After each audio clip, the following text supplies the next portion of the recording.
what makes a day a great day for both of you? That's a really great question. I try to make every day a great day. And I'm not saying that in a way of like, oh, I just wake up happy every single day. I think sometimes it's a choice. And so the things that make me most happy are my friends and my family and the people that I do day-to-day life with. So naturally, every day is a good day when I'm in communication with those people. And then also, you know, all of the work that I do is committed to making a difference and to helping people. And so I feel like I'm living my life on purpose. And to me, that's a great day. It's being in community with people. It's choosing to see the good, even when times are a little bit hard, and having fun as well. Yeah. I love that. I love that. Tanya? I'd say mine's similar in the sense that it's really just being at peace and being happy. And for me, a lot of that I put in the book too are like these little nuances that I do. You know, like we can get very into the mundane of our, you know, the routine of our lives. And I think it's like finding joy in those like little things. So in the morning, you know, I wake up before the sun, and but when I walk into the studio every morning, I flicker the lights on and off and I say, good morning, everyone. I'm like literally bringing the sun in. Sometimes it could be a little annoying, but like I think it brings, everybody smiles and it just kind of brings like a levity. And so I think to me, just kind of being happy and at peace every day is, you know, I'm not a master at it. I can kind of get overwhelmed. And I think you're maybe a master at it. I'm trying to be. I have my moments, and that's when I like turn to Raquelle and I'm like, I have a lot going on, help me. And she'll usually send a scripture and I'm like, okay, thank you. Aww. And I love what you've done with this book. And I just want to show it to everyone who's listening or watching wherever you are in the world, how this book is structured, because it's rare that two friends to come together to write a book together. Yeah. Like, that doesn't happen very often. I've interviewed so many authors over my years of interviewing, and you don't really see that. But the way this book is structured, I just want to show everyone, because I've been reading it this week. You get these beautiful scripture pieces here, which are these favorite verses, I imagine, of both of yours. But then you also get sections that are dedicated to whether they're written by Raquelle or Tanya. And so you're getting two perspectives on so many phenomenal topics, which I think is actually really rare. When you read a book, you're so used to getting one person's viewpoint or one person's research.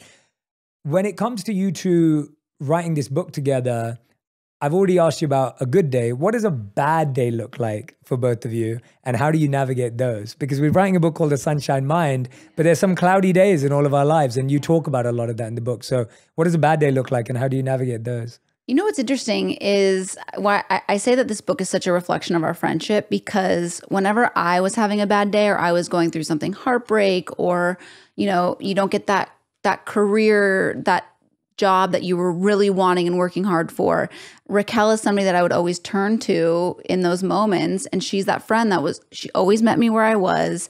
She had a scripture ready to like turn it around for me. And so when in the early phases, when I was thinking about this book, because I had written a different book proposal, it was like a dating book, and it was, you know, it was just on the cutting room floor. It didn't end up going anywhere. So I wanted to do a devotional, and I was like, Raquelle's the perfect person to do this with, because this is exactly like what she is as a friend to me. I go to her, she shares wisdom, she's there for me. And so it was kind of a really nice balance. I think that's something Tanya's really great at. On a bad day, you do reach out. You do say, hey, I'm struggling. And can you pray for me, or can you encourage me? I'm having a hard time. And I think sometimes it's hard to be vulnerable. It's hard to say, hey, I'm having a bad day. We want to pretend like everything's okay. And you really do embody that. For me, if I'm having a bad day, I do the same thing. I'll call a trusted friend, Tanya, or my friend Ashley Cook is really solid and great that way too. You know, Ashley. I met Ashley, yeah. And then I also, on my own, I'll go, we're very grateful to live in LA. I'll go and I'll drive down to the beach, and I'll take a long walk, and I'll listen to my music or meditations, and just, it might sound kind of simple, and you can do this actually wherever you're listening. You don't have to go to the beach. You can go for a neighborhood walk. But I find being in nature and just taking time to be alone and be still and let the spirit come in and bring me peace, it works every single time. And I'm not just saying that, it really does. And so I think taking that time to be alone and really asking the spirit, hey, I'm struggling today. Today's a tough one. Please give me peace.